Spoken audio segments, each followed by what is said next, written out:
I can't take it anymore, my friends. I can't take it. So I'm just sitting on vacay, taking old Chloe out to look at some restaurants, some universities up this way in the Northeast. A friend of mine from YouTube actually is going to take us sailing today, which is freaking fantastic. Well, I don't know about sailing, but getting on a boat, going around Casco Bay. Just mind my own business, not bothering anybody. A guy emails me a video of some dude who is highly critiquing the bucket strategy. Frankly, that's fine. I get it. I got no qualm. People got to do what they got to do. Doesn't bother me in the least. What bothers me is this allegiance to the 4% rule that I just, oh my goodness. I'm listening to him. He says, Bill Bengen found his research proved empirically, and empirically just means observable, which it was. Observable? What does observable empirical evidence mean, though? It means until it's no longer observable, that when it becomes no longer empirical, it's irrelevant. And that's what the 4% rule is. It's irrelevant now. And so this guy, I'm sitting there thinking, oh.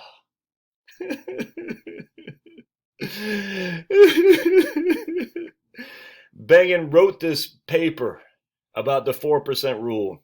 It was in 1994. His evidence, quote unquote, was from what 1930 to I think it was not even 1930, but let's just say 1930 until 1990. 60 years. That's it. That's it. Hold on. I'm going to show you something else. Hold on a second. So we now have stopped on me. Okay, there we go. We now have 30 more years of experience in terms of. So think about it. When Bengen wrote that paper, we had 60 years of his empirical research. All right. We now have 30 years on top of his 60 years. That means we have 50% more data. 50%. And yet we're still using a data set that was half as big as it is now, if that makes sense. Why would you continue to use this? It doesn't make sense to me, man. I know we need a place to lay down a marker. I get it. But to this adherence to a rule that is, I'm trying to think like in physics, I don't even know what you would, I mean, would you, that'd be like saying when we first came up with photovoltaic, there's what, 5% efficiency. And we didn't know, well, let's say 10% efficiency. And now we have 25% efficiency. Now it's physically impossible, physics, to go beyond 33% efficiency. But could there become science that changes the efficiency of photovoltaic? Yes, they're researching that all the time, but it's like physically impossible under physics that we understand today to go beyond because the way the color codes of the sun's rays and whatnot. But that'd be like saying, oh, this violates the photovoltaic PV of solar in terms of converting the sun's energy into electricity. You're like, well, but we've changed. You know, that was literally a half a lifetime ago in the overall structure of photovoltaic. And it's the same thing here. We only had 60 years of records, man. I cannot take it. It's like this guy is the adherence to this rule as if it's God's spoken word.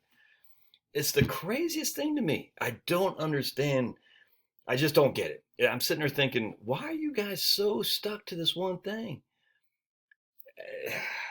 Look, is a 4% rule going to be bad? No, I don't know.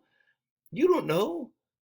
But to say this guy says the bucket strategy violated the 4% rule. I'm sitting there thinking, and he said in his description, I was like, what? My gosh. We have a half time more, 50% more time of data. Why would you continue to do that? It's like the freaking food pyramid, man. We can go back in any kind of scientific thing and say, look, things change, research changes. So now we could say two things. The 4% rule isn't working because the interest rates today are so much lower than they were when Bengen came up with it. So Wade Pfau, Blanchette would say if you're going to sit there using the 4% rule and all its constructs, you really should be using a 2.6% rule because the way the interest rates are on 10-year treasuries. Okay. And then we can go back to my man Ty Bernicki with a reality retirement spending that says actually none of that matters because people as they age, they tend to spend less. Okay. And now the behavioral science or behavioral economics says as people age, they spend less, or as people go from making income to spending money, they spend less inherently. And this is where I fall, because they say I'm going to guard my bottom line because I don't want to spend willy nilly and stuff I don't really need, because I'm actually digging into my principal, as before I was getting a petty stay check, if that makes sense. And when I'm getting a petty stay check, I'm willing to spend more because I know most likely I'll have that I'll have that paycheck in 2 weeks, and 2 weeks, and 2 weeks, and 2 weeks. When you're on retirement on a fixed income, though, you're like, yeah, I don't know. I don't think I'm going to buy that crab legs, whereas before I would. It inherently makes sense, man. When I go to Costco, because I'm self-employed, but money's coming in, it's nice. I'm more keen to buy things that I would not be if the money wasn't coming in, and you know that too. I mean, like, man, we all know this. We all do this. It's just that simple. But there's adherence to a rule that is either wrong because it's too liberal in your spending relative to interest rates, or again, my opinion would be it's way too shallow in spending because it says, look, at the end of the day, that was a safe withdrawal rate under that 60 years experience from 1930 to 1990, which means that that was the least, or the most amount you could spend without ever running out of money. That's what it is. But you're like, on average, it was like 6.5%. So if you're adhering to the 4% rule, most likely, you're going to leave a whole lot more money than you could have if you would have spent more.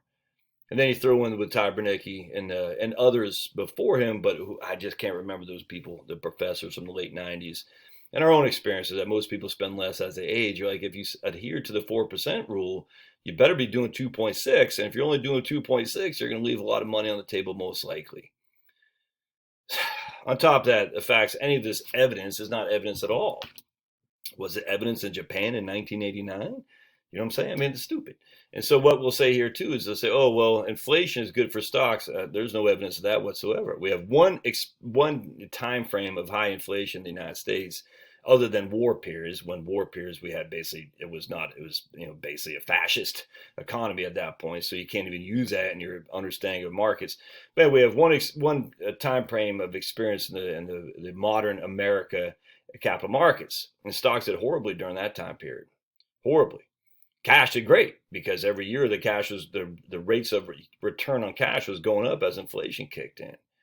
Your stocks got hammered, your long-term bonds got hammered as well. So to extrapolate that and say stocks somehow do well in inflation, it sounds good in theory, yeah, because stocks are not locked in, they're not fixed, they'll do good inflation. The evidence is actually, we have one sample, which is not statistically relevant at all, but of that one sample, there is no evidence at all that say stocks do well in inflation. If anything, cash does better in inflation, which would go back to why the bucket strategy works. All right, love your thoughts. I'm going to go back to vacation. We'll see you.